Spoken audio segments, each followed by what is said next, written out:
Hi, it's Panda Movies here. Today, I'm going to explain the movie called 2010, The Year We Make Contact. Warning, there are spoilers ahead. Enjoy the video. An international dispute causes tension between the United States and the Soviet Union 9 years after the failure of the Discovery 1 mission to Jupiter in 2001, in which the crew of 5, including mission commander David Bowman, perished. Both countries are preparing space missions to determine what happened to the Discovery. The Soviet spaceship Leonov will be ready a year before the Discovery 2, but the Soviets require Americans to board the Discovery and reawaken the ship's sentient computer, HAL 9000, which is thought to be to blame for the disaster.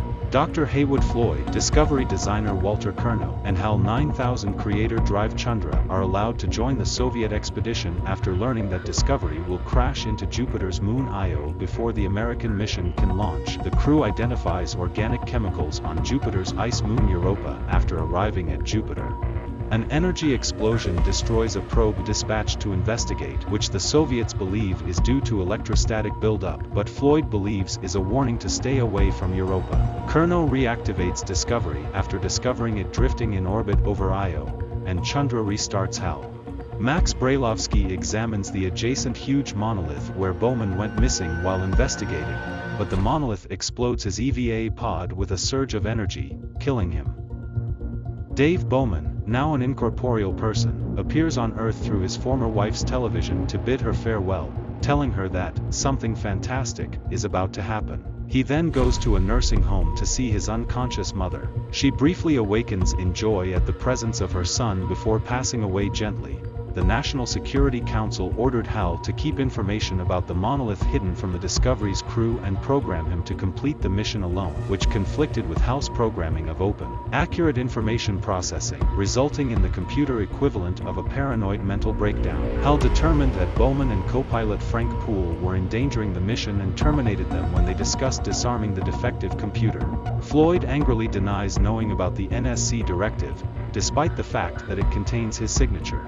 The United States and the Soviet Union are on the verge of war on Earth. The Americans are told to disembark from the Leonov and board the Discovery, with no more contact between the crews. Both spacecraft intend to leave Jupiter in a few weeks, but Bowman appears to Floyd and orders everyone to leave within 2 days. Floyd confers with Tanya Kerbuk, the doubting Soviet commander. When the monolith vanishes and a growing black patch develops in Jupiter's atmosphere, the crews agree to work together for an emergency exit. The ships are docked together and placed under the supervision of HAL 9000 because neither ship has enough fuel to reach Earth if they leave ahead of schedule. The remaining fuel on Discovery will be used to propel the Leonov away from Jupiter, after which Discovery will be undocked and abandoned.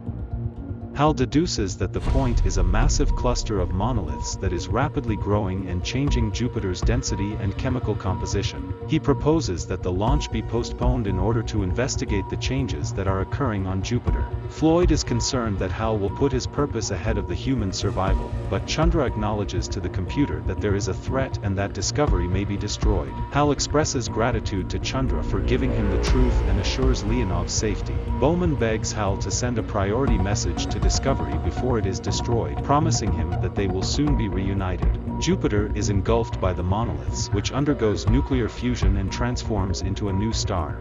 HAL sends the following message to Earth: all these worlds are yours except Europa. Attempt no landing there. Use them together. Use them in peace. The Leonov survives Jupiter's ignition's blast and comes home. Floyd describes how the amazing arrival of the new star, as well as a communication from an unknown alien force, motivate American and Soviet leaders to pursue peace. Under the influence of its newborn son, frozen Europa turns into a tropical rainforest teeming with life and guarded by a monolith.